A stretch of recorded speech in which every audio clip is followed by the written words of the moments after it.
সবাইকে শুভেচ্ছা জানাচ্ছি মাসুম মাহবুব। দেখছেন উপেন্দ্র ইউটিউব চ্যানেল এবং মাসুম মাহবুব ফেসবুক পেজ। প্রিয় দর্শক, আপনাদের জন্য আজকে বেশ গুরুত্বপূর্ণ খুশির বেশ কিছু খবর আছে। শিরোনামের প্রথমে যে খবরটি থাকছে সেটি হলো, এবার বন্ধু নেতানিয়াহুকে কঠিন ধোলাই দিলেন ডোনাল্ড ট্রাম্প। মোটামুটি বাংলা ভাষায় আমরা যেটাকে বলি গালাগাল। কেন? নেপথ্যে ট্রাম্প কার চাপে পড়ে গেলেন, অর্থাৎ নেপথ্যে ট্রাম্পকে এই চাপটা কে দিল নেতানিয়াহুকে মোটামুটি উত্তম মাধ্যমের জন্য। দ্বিতীয় যে গুরুত্বপূর্ণ খবর সেটি হলো, এবার মার্কিন একটি F-35 আকাশে তাড়া করল চীনের যুদ্ধ বিমান। 3 নম্বর ব্রেকিং খবর, এবার ব্রিক্স সম্মেলনে আমাদের প্রতিবেশী, আমাদের চির বন্ধু রাষ্ট্র ভারত, আমাদের খুব কাছের বন্ধু রাষ্ট্র ভারত, তাকে মোটামুটি ভালো পরিমাণ লজ্জিত করলো ব্রিক্সের বাকি সদস্যরা। এবং এটি আশা করি বাংলাদেশের রাজনীতিবিদদের এই খবরটি খুব গুরুত্বপূর্ণ জানার, যে দক্ষিণ এশিয়ায় বা আন্তর্জাতিকভাবে ভারতের অবস্থা কোথায় গিয়ে দাঁড়িয়েছে। এবং ব্রিক্সের সদস্যরা আমেরিকা এবং ইসরায়েলের ব্যাপক সমালোচনা করে ইরানের পাশে দাঁড়িয়েছে। এছাড়া ইয়েমেনের প্রসঙ্গে কিছু খবর থাকবে, দখলদারদেরকেও পাল্টা জবাব দিয়েছে আজকেও ইয়েমেন। আজকের এই খবরটি শিরোনাম যাই বলি, পুরো বিশ্লেষণ টাইপের খবরটি হবে। আমি যদি কেউ মনে করেন যে ভাই সংক্ষিপ্ত খবর, তাহলে এখানে দেখা বন্ধ করেন, শিরোনাম তো জেনেই গেছেন, আর দেখা দরকার নেই। আর যদি পুরো খবরটি বুঝতে চান, কারণ আজকের খবরটি একটু বিশ্লেষণ টাইপের, সো আপনাকে একটু মন দিয়ে শুনতে হবে। যতটুকু আপডেট আমি দিতে পারি আপনাদেরকে খুব কেয়ারফুল শুনতে হবে। আসেন, আমাকে এক দর্শক প্রশ্ন করেছেন, আব্দুর রহিম ভাই, বাংলাদেশ সম্পর্কে কিছু বলেন। বাংলাদেশ সম্পর্কে আজকে বিকেল 4টায় আমি একটি লাইভ করেছি, সেখানে বাংলাদেশ নিয়ে ডিটেল বলেছি, আপনি সেই লাইভটি দেখে নিতে পারেন। একটি বিষয় বলি নেই, আজকে 4টায় যে লাইভটি করেছি সেখানে আমি বিএনপির জন্য কিছু সাজেশন তুলে ধরেছি। তো পরবর্তী দেখলাম যে বিএনপির বেশ কয়েকজন সিনিয়র নেতা আমাকে নক দিয়েছিলেন, তারা থ্যাঙ্কস দিয়েছেন, কেউ হোয়াটসঅ্যাপে মেসেজ দিয়ে থ্যাঙ্কস দিয়েছেন, বললেন আজকের এপিসোডটি তাদের খুব ভালো লেগেছে এবং তারা বলছেন যে এই কথাগুলো তুমি যেভাবে বলতে পারো আমরা বলতে পারি না, কিন্তু তোমার কাছ থেকে শুনে আমরা খুব খুশি হয়েছি। খুব সিনিয়র টাইপের বেশ কয়েকজন নেতা আমাকে আজকের এই দুপুরে যে লাইভটি করেছি তার জন্য স্পেশালি থ্যাঙ্কস দিয়েছেন। তবে যারা বিএনপির একটু বেশি শিক্ষিত লোক, পাড়া গায়ের, তারা আবার অনেকে বলেন ভাই আপনি বিএনপির সমালোচনা করছেন কেন। আসলে কোনটা সমালোচনা কোনটা ভালোবাসা এটা যারা বোঝেন না, তাদের জন্য আসলে আফসোস হয়, কি বলবো, দুঃখ লাগে তাদের জন্য। তো দর্শক, আসে আমরা আমাদের আজকের মূল বিষয়ে চলে আসছি।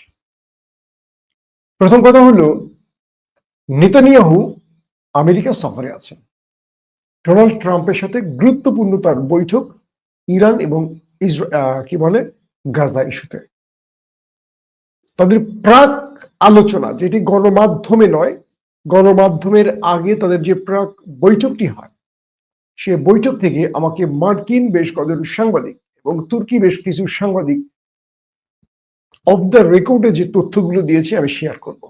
কারণ আন্তর্জাতিক গণমাধ্যমের সাংবাদিকরা, আমরা নিজেদের অনেক তথ্য এভাবে শেয়ার করি, তো সেই অফ দ্য রেকর্ডের এই তথ্যগুলো আমি আপনাদের জানাবো। হয়তোবা 2-3 দিন 4 দিন পরেও আপনারা পরবর্তী জানতে পারেন, আদৌ না জানতে পারেন, কিন্তু আজকে আমি সেই তথ্যগুলো দিতে চাই, এক্সক্লুসিভ কিছু তথ্য। সেই তথ্যের প্রথমটি হলো যে মিস্টার ডোনাল্ড ট্রাম্প তিনি নেতানিয়াহুকে গাজাতে যুদ্ধ বন্ধ করতে বলেছেন। তিনি বলেছেন গাজা ইস্যুতে নেতানিয়াহু তুমি আর সামনে এগোবে না, এখানেই ফুল স্টপ। নেতানিয়াহু বলছেন যে না, আমি যদি যুদ্ধটা বন্ধ করে দেই তাহলে এই মুহূর্তে আমার দেশের জনগণ বা আমার হাইকোর্ট বা সুপ্রিম কোর্টে আমার যে বিচার চলছে সেই বিচারে আমি আটকা পড়ে যাব এবং আমার কোয়ালিশন ভেঙে যাবে। আপনারা জানেন যে নেতানিয়াহু এই মুহূর্তে ক্ষমতায় আছে কোয়ালিশন করে। কয়েকটি দলের কোয়ালিশনে নেতানিয়াহুর দল এককভাবে বিজয় পায়নি, সেখানেও পিয়ার সিস্টেমে। তো এই মুহূর্তে নেতানিয়াহু কোয়ালিশন করে টিকে আছে। তো বিন গাভিরের মতো আরো কিছু জায়নবাদী দল আছে যারা গাজাকে পুরোপুরি ধ্বংস দেখতে চায়। তো এদের চাপটা নেতানিয়াহুর উপর আছে। তাই নেতানিয়াহু বলছেন যে যদি আমি যুদ্ধ বন্ধ করি আমার কোয়ালিশন আমাকে ছেড়ে চলে যাবে। তখন মিস্টার ডোনাল্ড ট্রাম্প, যদি বাংলা অনুবাদের মতো করে বলি, বলছে যে তোমার ওইখানে হাত দিয়ে এক চাপ দিয়ে বিচি দুটো আমি গেলে দেব। তোমাকে বলছি যুদ্ধ বন্ধ করতে হবে, নতুবা আমি বড় বিপদে পড়ে যাব। আসেন, ডোনাল্ড ট্রাম্পের বিপদ কি, নেতানিয়াহুর বিপদ কি? ডোনাল্ড ট্রাম্পের বিপদ হলো তিনি আরব সফর করেছিলেন। আপনারা জানেন গত মাসে বা তার একটু আগে পরে আরব আমিরাত, সৌদি আরব, কাতার, এখান থেকে তিনি 3.5 ট্রিলিয়নের উপরে অর্থনৈতিক চুক্তি করেছেন এই আরবের সাথে, 3.5 ট্রিলিয়ন। এই মুহূর্তে আমেরিকার ঋণ আছে, বিভিন্ন ব্যাংকের ঋণ আছে প্রায় 33 ট্রিলিয়ন মার্কিন ডলার। খুব খেয়াল করবেন। তো আরব থেকে যে 3.5 ট্রিলিয়ন অর্থ পাচ্ছে ডোনাল্ড ট্রাম্প, যারা এই অর্থ দিচ্ছে তাদের মধ্যে অন্যতম একটি দেশ যারা 1.5 ট্রিলিয়ন বা আমেরিকাকে, সেই দেশটির নাম কাতার। তো কাতার যেহেতু গাজার মধ্যস্থতার একটা প্রথম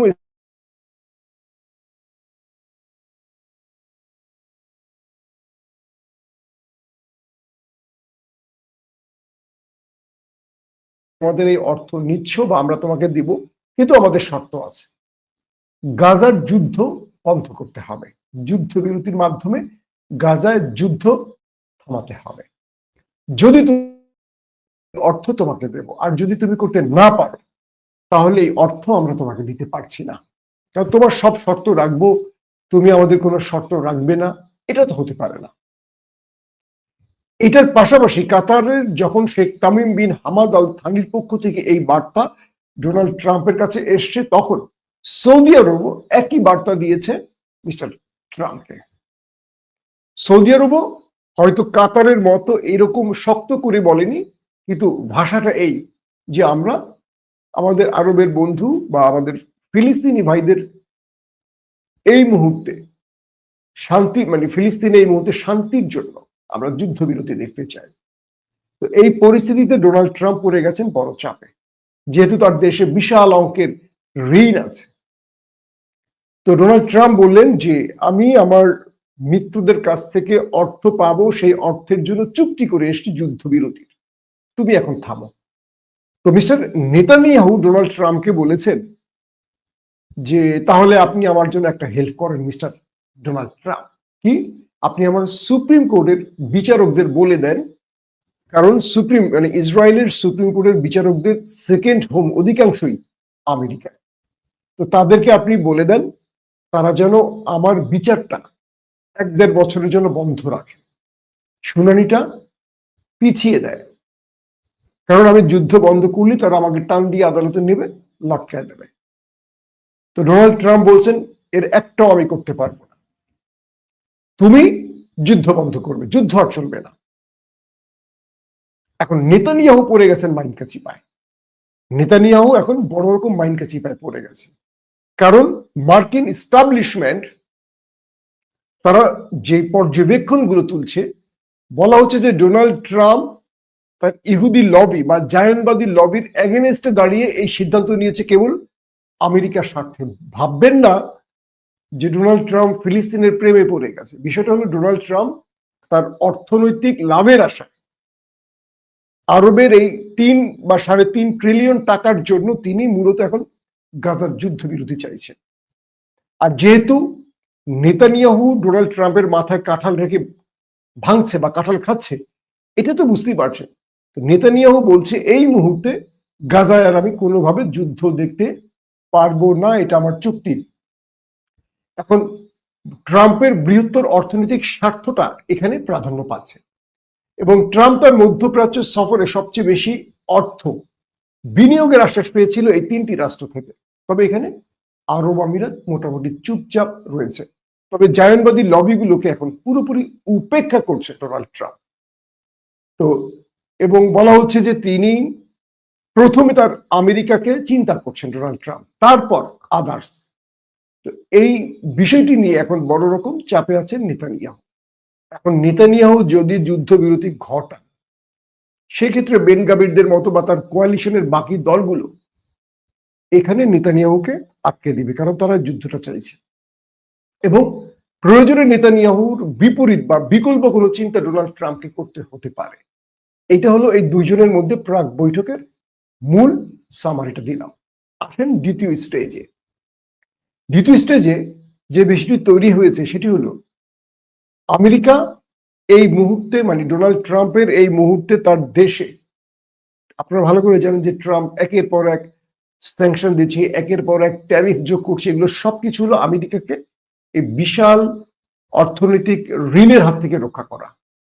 তো ট্রাম্প এটিকেই প্রাধান্য দিচ্ছে। তো দ্বিতীয় স্টেজে যে বিষয়টি তৈরি হয়েছে, ডোনাল্ড ট্রাম্প আজকে দুপুরে লাইভে আমি কিছু অংশ বলেছি, তার দ্বিতীয় আরেক মিত্র ভারতকেও আস্তে করে হাতটা ছেড়ে দিয়েছে। তার প্রধান প্রমাণটা কি? আজকে ব্রিক্সের যে সম্মেলনটি হলো, সেই ব্রিক্সের সম্মেলনে আমরা জানি ব্রিক্সের মোট 10টি দেশ আছে। আপনারা জানেন যে সেখানে রয়েছে ব্রাজিল, রাশিয়া, চীন, দক্ষিণ আফ্রিকা, মিশর, ইথিওপিয়া, ইরান, সংযুক্ত আরব আমিরাত এবং ইন্দোনেশিয়া। তো এই দেশের মধ্যে আপনারা দেখছেন ভারত সহ এই 10টি দেশ আছে, কিন্তু পাকিস্তান এই দেশে নাই। তো ডোনাল্ড ট্রাম্প আজকে ঘোষণা দিয়েছেন এই ব্রিক্স, আমেরিকান বিরোধী ব্রিক্সে সব দেশের উপর তো আগে থেকেই ট্যারিফ যোগ করাই আছে, আরো 10 গুণ ট্যারিফ তাদের উপর যোগ করা হবে। কে বলছেন? Donald Trump. তো ভারত গিয়েছিল আমেরিকার কাছে নালিশ করবে পাকিস্তানের বিরুদ্ধে। উল্টো ব্রিক্সের সদস্য হওয়ায় ভারত প্রথমে তো ট্যারিফ খেয়েছেন, আবার 10 গুণের মধ্যে পড়ে গেছে। মাঝখান থেকে বেঁচে গেল পাকিস্তান, কারণ পাকিস্তান ব্রিক্সের সদস্য না। আবার এই ব্রিক্সে ভারত, রাশিয়া, চীন সহ বাকি দেশগুলোর কাছে পেহেলগাঁওর ঘটনার নালিশ জানিয়েছিল পাকিস্তানের বিরুদ্ধে। কিন্তু মজার বিষয়, ব্রিক্স সেখানে পাকিস্তানের বিরুদ্ধে একটি কথা পাকিস্তানের বিরুদ্ধে ভারতের পক্ষে দাঁড়িয়ে বলেনি, এবং সেখানে নরেন্দ্র মোদী ব্যর্থ হয়েছে। কোয়াড, যেটি সাম্প্রতিক সময়ে কোয়াড, আমেরিকার, জাপান, ভারতের যে সংস্থা, সেখানেও ভারতের পক্ষে বা পাকিস্তানের বিরুদ্ধে কোনো কথা বলেনি।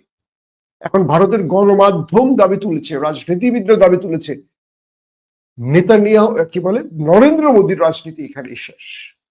তিনি আন্তর্জাতিকভাবে প্রত্যেকটা দেশে ব্যর্থ হচ্ছেন। ইতিমধ্যে যুক্তরাজ্য, কানাডা সহ কয়েকটি জায়গায় এবং আমেরিকার কয়েকটি প্রদেশে রয়ের অ্যাক্টিভিটিজের উপর স্যাংশন জারি করা হয়েছে।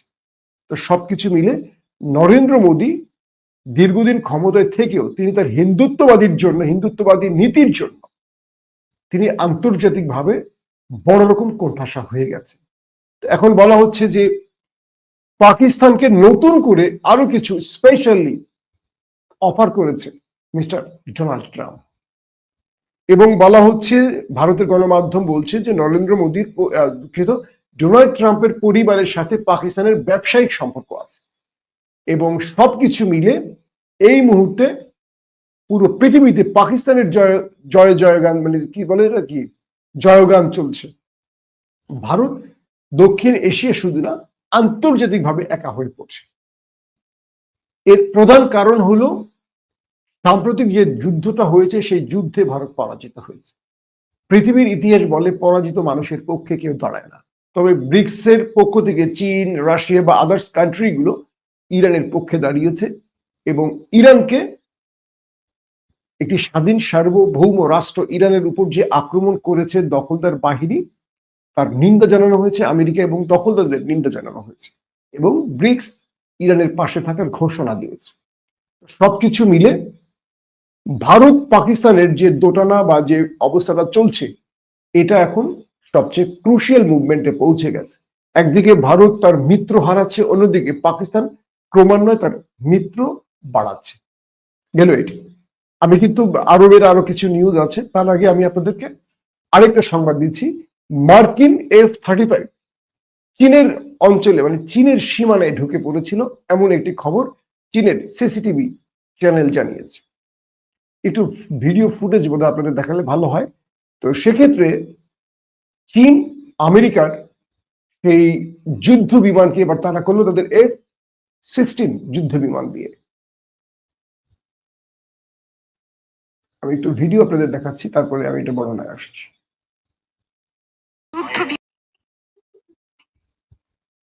বিমানকে তাড়ানোর এই ভিডিও প্রকাশ করে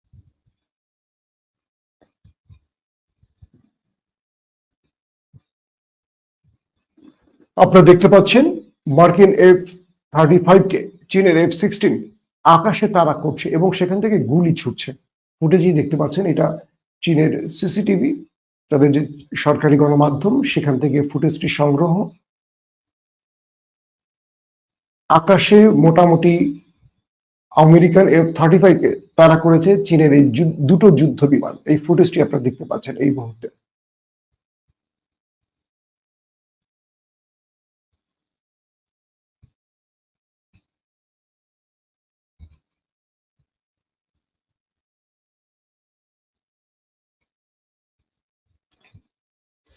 দর্শক, বিষয়টি হলো আমেরিকার F-35 চীন বলছে তারা চীনের টেরিটরির মধ্যে ঢুকে গেছে।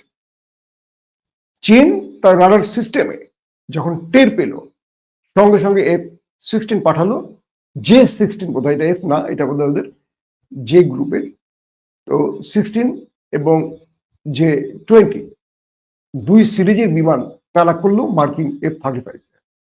তো প্রথমে 35 যাবে না, মানে আমেরিকান যুদ্ধ বিমান যাবে না, তখন তারা সেখান থেকে গুলি করলো এবং এক পাইলট আরেক পাইলটকে মেসেজ দিল, মানে মার্কিন পাইলটকে মেসেজ দিল, তুমি দ্রুত ব্যাক করো, নতুবা আমরা মিসাইল অ্যাটাক করব। গুলি ছুড়ে ভয় দেখানোর পর বললো আমরা মিসাইল অ্যাটাক করব। তো এই 16 যুদ্ধ বিমান এটি নিখুঁতভাবে যে কোনো যুদ্ধ বিমানে আকাশ থেকে আকাশেই খুব নিখুঁতভাবে মিসাইল দিয়ে আক্রমণ চালাতে পারে। যেমন চীনের J-10C এটা দিয়ে ভারতের রাফায়েলকে খেয়ে দিয়েছে। তো ঠিক এভাবে J-16 J-20 চীনের এই যুদ্ধ বিমান মার্কিন বিমানকে তাড়া করলে শেষ পর্যন্ত মার্কিন F-35 তারা পালিয়ে গেছে চীনের অঞ্চল থেকে, এটি দাবি করা হয়েছে। যদিও এ ব্যাপারে পাকিস্তান কি বলে মিস্টার ডোনাল্ড ট্রাম্পের দেশ আমেরিকা কোনো জবাব দেয়নি। এখন যে বিষয়টি নতুন করে তৈরি হয়েছে সেটি হলো যে এই মুহূর্তে পৃথিবীর ভারসাম্য, যে কথাটি আমি আজকে দুপুরে বলেছিলাম, যে বাংলাদেশের রাজনীতিবিদরা এখনো মনে করছেন যে ভারতের খেয়াল খুশিতেই বাংলাদেশের রাজনীতির পট পরিবর্তন হবে, যেমনটি আওয়ামী লীগ মনে করেছিল। তো বাংলাদেশের বৃহৎ দলগুলো তারা হয়তোবা এ আশায় আওয়ামী লীগকে খুশি করার চেষ্টা করছে, আর তাই তাদের নেতারা সবসময় এখন ভারতের পক্ষে কথা বলছে বা আওয়ামী লীগের সুরে কথা বলছে। এই বিষয়গুলো যখন উঠে আসছে তখন কিছু বিষয় আসছে এরকম যে মধ্যপ্রাচ্য বলি, দক্ষিণ এশিয়া বলি বা ওয়ার্ল্ড এস্টাবলিশমেন্ট বলি, এই রাজনীতিতে দেখেন একটা ভারসাম্য পরিবর্তন হয়ে গেছে। একদিকে আমেরিকা ক্রমান্বয়ে ভারতের হাত ছেড়ে দিচ্ছে, অন্যদিকে সেই আমেরিকা ক্রমান্বয়ে ধরতে যাচ্ছে কি পাকিস্তান এবং বাংলাদেশের হাত। খেয়াল করবেন যে মার্কিন যুক্তরাষ্ট্রের ভারত এবং বঙ্গোপসাগর নীতির উপরও প্রভাব ফেলছে অনেক কিছু। অর্থাৎ বঙ্গোপসাগর এবং বাংলাদেশ প্রশ্নে মার্কিন যুক্তরাষ্ট্র পূর্বের যে নীতি অনুসরণ করত, যা ছিল সম্পূর্ণরূপে ভারতমুখী, এই নীতি থেকে সরে এসছে, এটি বিভিন্ন রাজনৈতিক বিশেষজ্ঞরা মনে করছেন। যার একটি প্রতিফলন আমরা দেখেছি সাম্প্রতিক সময়, যে 4 দেশীয় সম্মেলন হলো যেখানে ভারতের পররাষ্ট্রমন্ত্রী জয়শঙ্কর অংশগ্রহণ করেছিলেন এবং সেখানে মার্কিন পররাষ্ট্রমন্ত্রী রুবিও, একেবারে মার্ক রুবিও তাকে উপেক্ষা করে বক্তব্য দিয়েছে। এটি আপনারা ইতিমধ্যে বিভিন্ন গণমাধ্যমে সূত্রেও দেখেছেন। পাশাপাশি চীনের সাথে ক্রমান্বয়ে আমেরিকার দূরত্ব, মানে যে তাদের যে লড়াইটা, এটা হলো বাণিজ্যিক লড়াই। এটা যে আমরা মানে একটা বলতে পারি যে যুদ্ধ হবে এরকম না। কিছু ক্ষেত্রে আমরা দেখতে পাচ্ছি যে এরকমও কিছু সমস্যা দূর হচ্ছে মিস্টার ডোনাল্ড ট্রাম্পের এই আমলে এসে। এবং আমরা আরো কয়েকটি জায়গায় দেখলাম যে ভারত যে চিন্তাটি করছে, ডোনাল্ড ট্রাম্প তার বিপরীত চিন্তা করছে। তো এর ফলে যারা মনে করছেন যে ভারতের আনুকূল্য নিয়ে মানে ক্ষমতায় বসবেন, তাদের জন্য আমাদের বার্তা হলো আপনারা সিদ্ধান্তগুলো পরিবর্তন করেন। ভূ রাজনীতিতে ভারত এই মুহূর্তে একটি কি বলবো দুর্বল, বাঘ বলবো না শিয়াল বলবো জানি না, সেই দিকে তাদের অবস্থান চলে গেছে।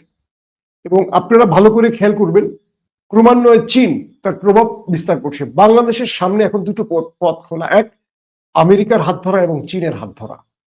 যদি বাংলাদেশ আমেরিকা এবং চীনের হাত না ধরে ঠিক শেখ হাসিনার মতো ভারতের হাত ধরতে চায়, তাহলে শেখ হাসিনার মতো পরিণতি ভোগ করতে হবে। কারণ ছাত্র আন্দোলনে অদৃশ্যভাবে আমেরিকার একটা বড় সাহায্য আমরা পেয়েছি, যার ফলশ্রুতিতে আমরা দেখেছি জাতিসংঘ বাংলাদেশের ইস্যুতে খুব জোরালো ভূমিকা পালন করেছে।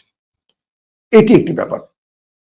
দ্বিতীয় যে ব্যাপারটি হলো, সেটি হলো ডোনাল্ড ট্রাম্প তিনি ভারতের চোখে বাংলাদেশকে দেখতে চান না, তিনি নিজ চোখে বাংলাদেশকে দেখতে চান, যা আমরা ইতিমধ্যে টের পেতে শুরু করেছি। কারণ ভারতকে উপেক্ষা করেই তিনি সামনে এগুতে চাইছেন।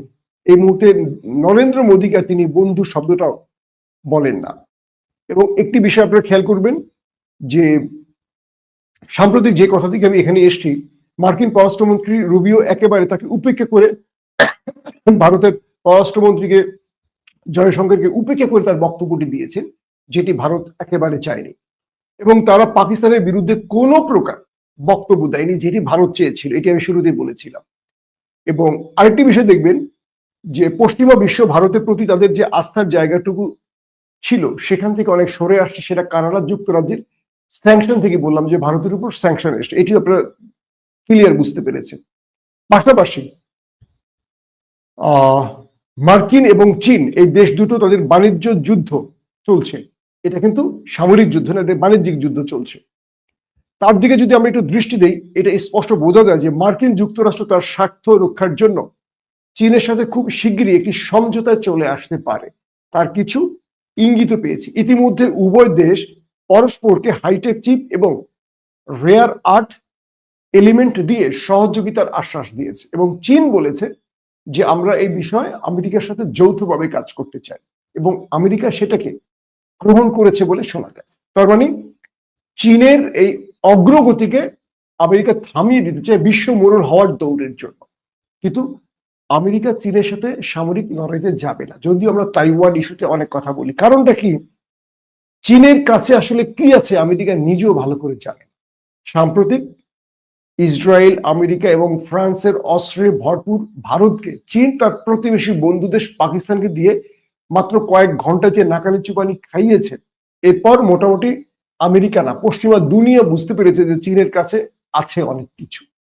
কি আছে চীন বলে না, কারণ চীন সাম্প্রতিক কয়েক দশকের বা কয়েক যুগের মধ্যে বড় রকম কোনো যুদ্ধে জড়ায়নি। তো এক্ষেত্রে আমরা একটি বিষয় বুঝতে পারছি যে এই মুহূর্তে বাংলাদেশকে আমেরিকা এবং চীনের সাথে সম্পর্ক বৃদ্ধি করতে হবে।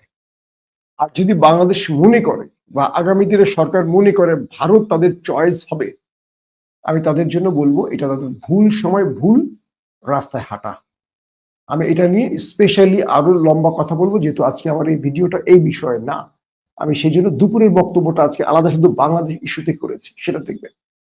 তো এখন যে বিষয়টি হয়েছে, গাজার যুদ্ধটা যদি এখন বন্ধ করতে হয় নেতানিয়াহুকে, তাহলে ডোনাল্ড ট্রাম্প আরবের টাকাটা পাবেন, কাতার, সৌদি, আরব আমিরাতে টাকা পাবেন।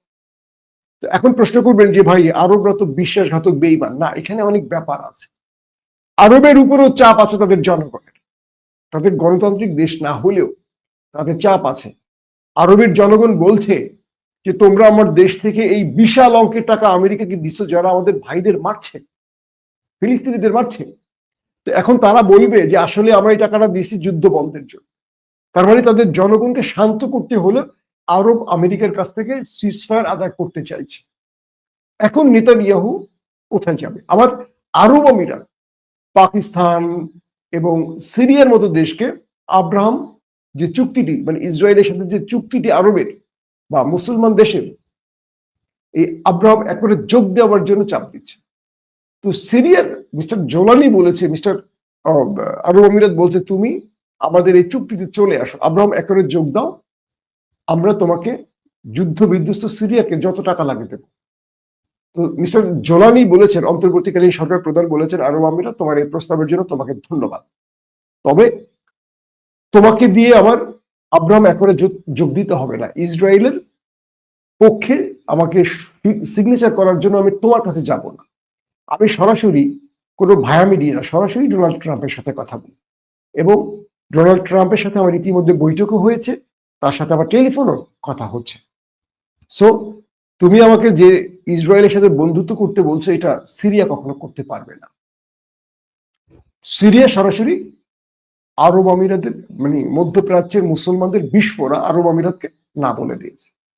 পাকিস্তান ওই স্পষ্ট না বলে দিয়েছে যে পাকিস্তান রাষ্ট্র যতদিন টিকে থাকবে ওদের সাথে কোনো চুক্তি হতে পারে না, আব্রাহাম একরে যোগ দিতে পারে না পাকিস্তান। হ্যাঁ, পাকিস্তান তখনই ভাববে ফিলিস্তিন স্বাধীন রাষ্ট্রের পরিচয় পাওয়ার পরে, আগে না। তো এই ক্ষেত্রে গাজা এবং ইয়েমেনের বিপ্লবীরা, বিদ্রোহীরা অথবা প্রতিরোধ বাহিনীগুলো বেশ চাঙা মুডে আছে। এখন গাজার প্রতিরোধ বাহিনীগুলো মোটামুটি দখলদারদের উপর ধোলাই চালাচ্ছে, আজকেও ইয়েমেন দখলদারদের উপর ব্যাপক অ্যাটাক করেছে। অর্থাৎ নেতানিয়াহু যখনই মাইনকে চিপায় আটকে গেছে, তখনই এতদিন ধরে যাদের উপর নির্যাতন করেছেন তারা মোটামুটি হাঁপ ছেড়ে বেঁচেছেন। বলা হচ্ছে যে হামাস কাতারকে যে ফর্মুলা তুলে দিয়েছে, শর্তগুলো তুলে দিয়েছে কাতার, আমেরিকাকে ওই যে 1.5 ট্রিলিয়ন দেবে, 1.2 ট্রিলিয়ন বোধ হয়, তো 1.2 ট্রিলিয়নের এই লোভে আমেরিকা এখন কাতারের প্রস্তাবগুলোকে মাথায় নিয়ে মিস্টার নেতানিয়াহুকে মোটামুটি কি বললাম জায়গার মধ্যে চাপ দিয়ে ওই জিনিস ঘেলে দিবে, থ্রেড দিয়ে দিচ্ছে আর কি। নেতানিয়াহু এখন মাইনকা চিপায় আছে, কারণ নেতানিয়াহু যুদ্ধবিরতি করলেই বেন গাবিরদের মতো বাকি যারা কোয়ালিশনে আছে তারা এই জোট ভেঙে দিলে নেতানিয়াহুর ক্ষমতা শেষ। পাশাপাশি নেতানিয়াহু তার সুপ্রিম কোর্টে আবারও খুব শিগগিরই 2-1 দিনের, মানে খুব রিসেন্ট বোধহয় শুনানি আছে, যেটা আমেরিকার কাছে আবদার করেছে, তুমি আমাদের বিচারকদের বলে দাও 6 মাস বা 1 বছর পিছিয়ে দিতে শুনানি। ডোনাল্ড ট্রাম্প সেই ব্যাপারও রাজি হয়নি। এখন ডোনাল্ড ট্রাম্পের উপর আমেরিকায় থাকা সিনেটর, কংগ্রেসম্যান যারা ইহুদি লবি বা জায়নবাদী লবির, তারা ব্যাপক চাপ সৃষ্টি করছে যাতে ডোনাল্ড ট্রাম্প নেতানিয়াহুর ফর্মুলাকে মাথায় রেখে গাজা এবং ইরান ইস্যুতে চিন্তা করে। তবে আমেরিকার একটি বিষয় আমার ভালো লেগেছে, তারা ইরানে বাংকার ব্লাস্টার বোমা মারার আগে ইরানকে বলেছিল, আমরা আসতেছি, তুমি তোমার ইউরেনিয়াম সরিয়ে ফেলো। এবং আমেরিকা সেখানে আক্রমণের আগে ইরান তার ইউরেনিয়াম সরিয়ে ফেলেছে, আমেরিকা কয়েকটা ছেদা করে দিয়ে চলে এসছে। আবার ইরানও সেম কাজটি করেছে, কাতারে আক্রমণের আগে আমেরিকাকে বলেছে, আমার উপর অনেক চাপ আছে, আমাকে যে কোনো ভাবেই হোক আক্রমণ করতেই হবে, তুমি তোমার সেনাবাহিনীকে নিয়ে সরে যাও। ঠিক কাতারের সেই প্রধান আল উদাইদ কি বলবো সামরিক ঘাঁটি থেকে মার্কিন সেনারা সরে গেছে, আর ইরান সেখানে মিসাইল মেরেছে। অর্থাৎ ফ্রেন্ডশিপ ম্যাচ।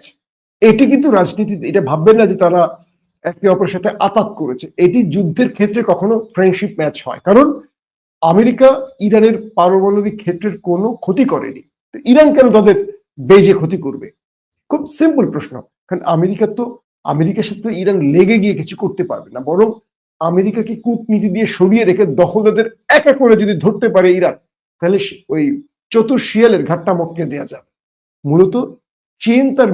মূলত ইরান তার মিত্রদের দিয়ে এই দখলদারদের পাশ থেকে আমেরিকাকে কিছু সময় সরিয়ে রাখার একটা আসলে কৌশল নিয়েছিল।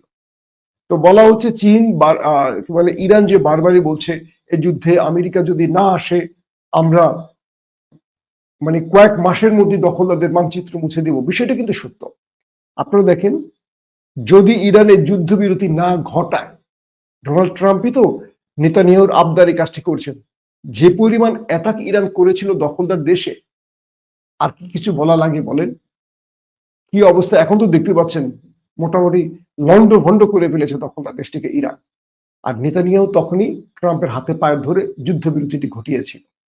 তো এই মুহূর্তে নেতানিয়াহু তার সবচেয়ে বড় রকম কি বলবো অসহায়ত্ব নিয়ে আছেন। এখন জানি না আমাকে যে তথ্যগুলো মার্কিন সাংবাদিক দিয়েছেন এই তথ্যগুলো আমি আপনাদেরকে অগ্রিম মানে যেটা বলবো যে আনঅফিসিয়াল তথ্যগুলো দিয়েছি। আজকে কি বলে নেতানিয়াহুর সাথে ট্রাম্পের জরুরি বৈঠক শুরু হচ্ছে শিগগিরই। সে বৈঠকের পর আমরা বিশ্বাস করি যুদ্ধবিরতির ঘোষণা আসতে পারে।